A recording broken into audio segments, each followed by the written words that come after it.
I know, I know what you're thinking. Everyone makes it look as if it is so easy to get into tech, and I'm probably guilty of that as well. And you're wondering why you still are interviewing with companies and you're getting a lot of rejections, or you still don't even know where to start. That's what we're going to be exploring today. Thank you very much for coming to my channel today. My name is Jadisola, and I explore a couple of topics on my channel, from finance to tech to entrepreneurship to just life in the UK in general. And today I'm going to be exploring your concerns about the ease of getting into tech and how tech influencers really make it look out there. So first things first, I think with any job, with any role, with any new thing you're trying to do, there's a process. And a lot of the times it might not be a straight path or just look very easy. You may have to go through different hoops to actually get your foot in the door. What a lot of tech influencers have been doing online is to, one, share the opportunity with people that are out there who think that, one, you only have to know how to code before you can get into tech.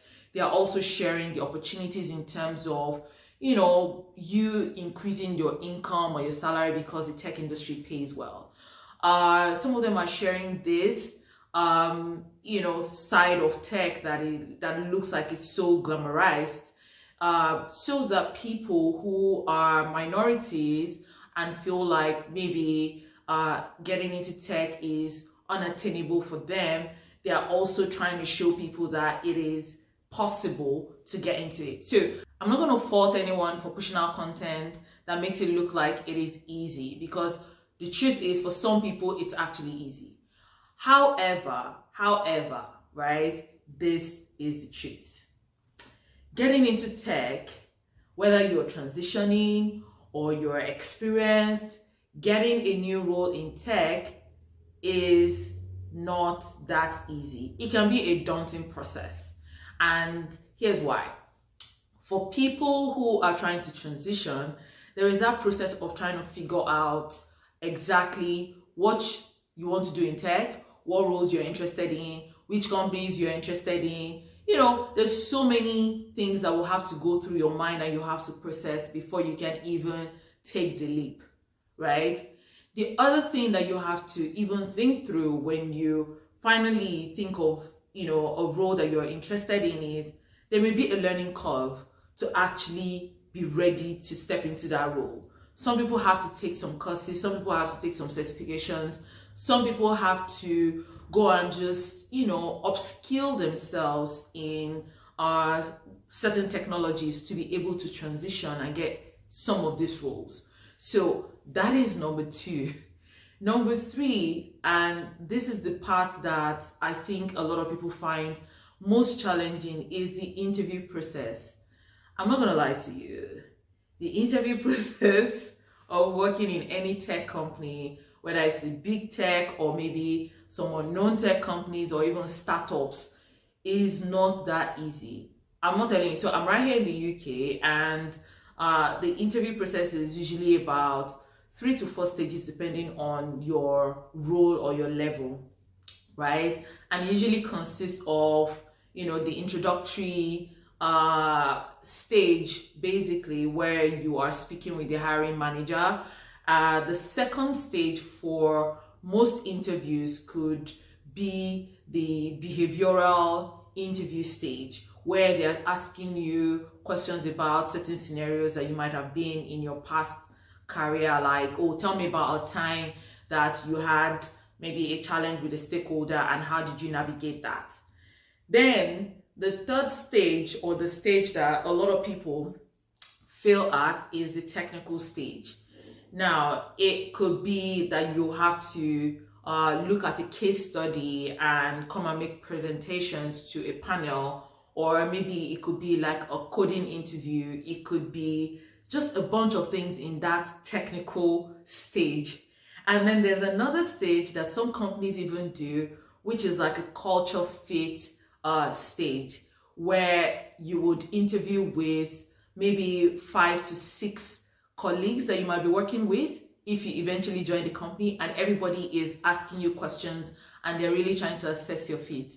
I'm not going to lie to you. All of these stages, people fall through some of them. But can you get through them? The answer is yes. And for me, I would say that the more you do these interviews, the more you get a hang of it. You get to be familiar with what goes on in different stages, and you can start to learn from there. So I'm not going to tell you that the path is going to be all rosy, but it is possible. I guess that is the crux of the matter. And if you're learning a skill to get into the tech industry, say you're learning how to code, it's not something that is going to happen overnight, right? Some people need to, take some of these courses for about 6 months to a year to be ready to transition. It just really depends on what you want. What I would say is ask questions from a lot of people that you know that are working in tech or in the roles that you're thinking of. Network with people, intentionally, try to meet people and ask them about, tips that they can share with you. Also be patient with yourself, when you get a no, like people get rejections all the time. So when you get a no, just dust yourself up and try to get back into the game of interviewing and trying to get the role. Another thing I'll say is a lot of people want to work in the big tech companies. I'm talking about the Googles, the Microsoft, the Meta and all the rest. The truth is there's so many other companies that may not be well known, but they're equally very strong that you can get into and start to grow from there. You can even explore startups as well. The barrier to entry maybe in some of those places might not be as high as if you were trying to go for the big tech companies. So it really just depends on you and what you want. But what I can tell you is that if you're able to get your foot in the door, like the sky is really the limit, because you will learn so many things apart from what you're learning on your core job. Working in tech industry will actually expose you to a lot of things, dealing with executives and stakeholders, good communication. You're just going to be better at so many things, generally that you can even use elsewhere in your career.